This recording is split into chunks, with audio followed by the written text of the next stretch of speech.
Hi, it's time for another verb of the day.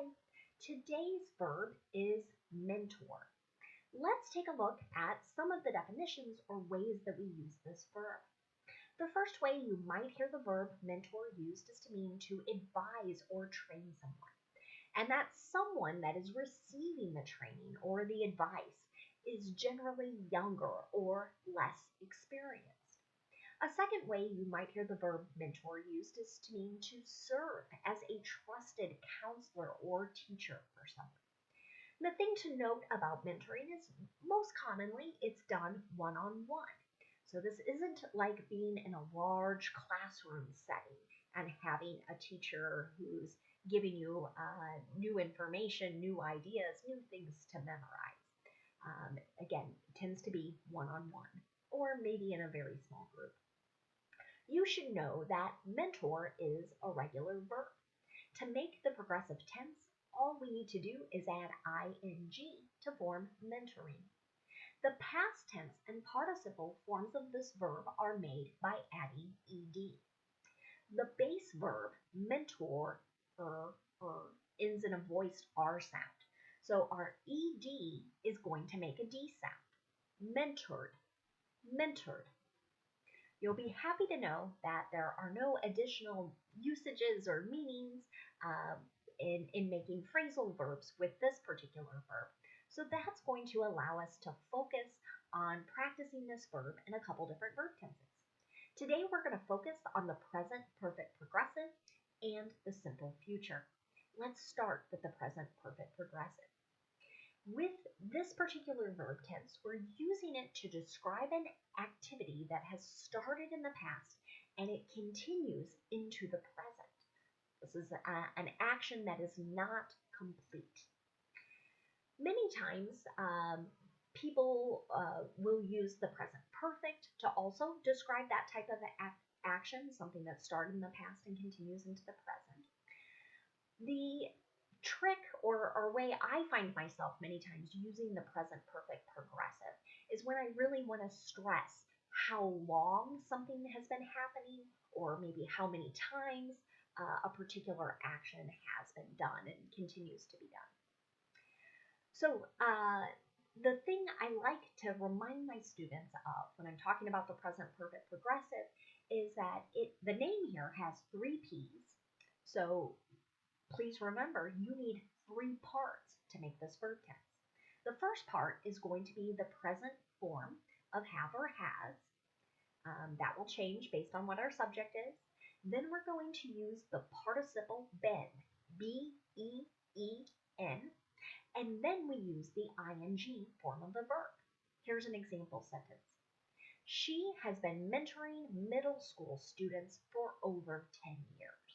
So she started this activity in the past, it continues into the present day.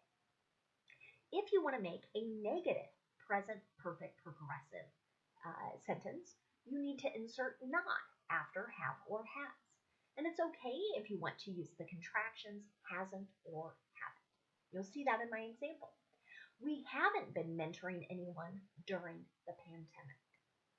That we know has changed so many things, and that includes many mentoring programs. Finally, if you want to make a yes or no question with the present perfect, you're going to start with have or has, whichever form matches your subject, and the subject comes next. Then we'll have that participle been, and then the ing form of the verb. Have they been mentoring summer interns for very long? Now, let's take a look at the simple future. Today, we're going to focus on using be going to talk about a future action. We tend to use be going to when we are describing facts or things that are going to become true in the future.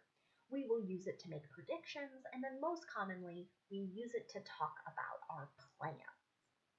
So to make simple future sentences using be going to, we need to use our present form of be.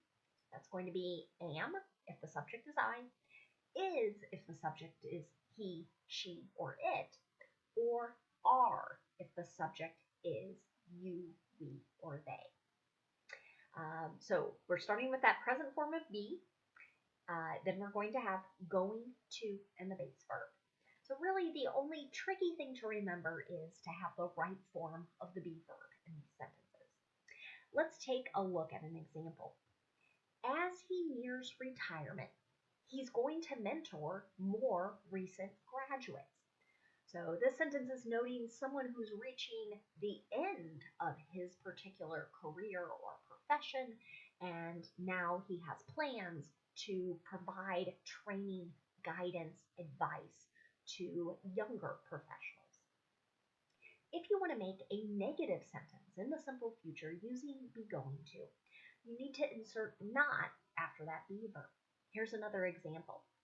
I'm not going to mentor more than one student at a time. And this is something you could hear various professionals, maybe even teachers say. It can be a big time commitment to spend this one-on-one time with a person, and it could be sort of overwhelming or time-consuming to provide that to more than one. Finally, if you want to make a yes or no question in the simple future, we're going to start with a present form of be. So again, am, is, are. Then we'll have our subject, right? The subject should match that form of be. Then we're going to have going to and our base verb. Here's another example. Are you going to mentor others when you have more experience? This could be a bit of a prediction, especially if you're very young and new in your career. It might be hard for you to envision giving advice to others until you have more experience. Now, let's take a look at some words that are related to our verb mentor. And the first word we're going to look at is just the noun form of this word. So, same spelling, same pronunciation. It could have a couple different meanings. The noun mentor could mean an experienced and trusted advisor. Here's an example of that usage. I have had many mentors throughout my professional career.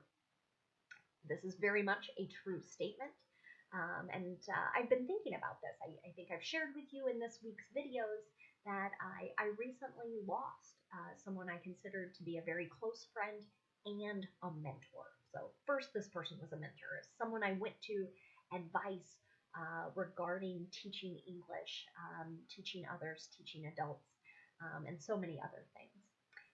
And so I have been thinking a great deal about my experienced and trusted advisor. But I'm also very lucky to say I have had many trusted advisors.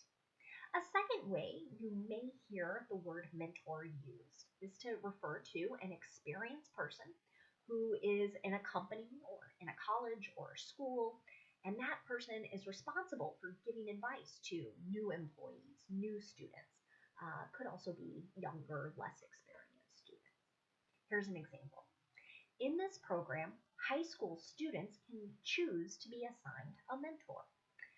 And there are many different opportunities for this. And if you are watching this and thinking, I'm not sure if I've ever had a mentor, I would encourage you to explore that because we can really learn so much from one another. The next related word we're going to look at is the noun mentee. Right? So we're just changing the last two letters on this word. And you might be able to guess.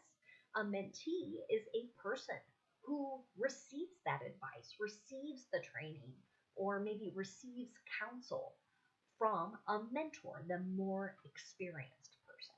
So, sometimes this can be confusing. So think mentor is the more experienced person, the mentee is the less experienced. An example of this, my mentee earned a promotion.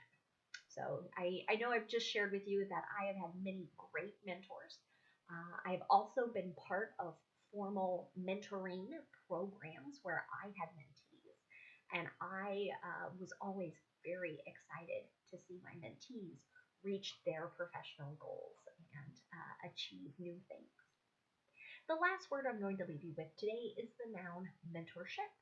This is the guidance that is provided by a mentor, and I think we're more likely to hear it being described as part of a program within a company, within a school, or some other sort of educational setting. Here's an example.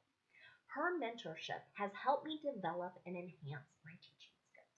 So, again, that last sentence belongs to one of my mentors who recently passed. Thanks so much for watching today's video. I hope you have a great day.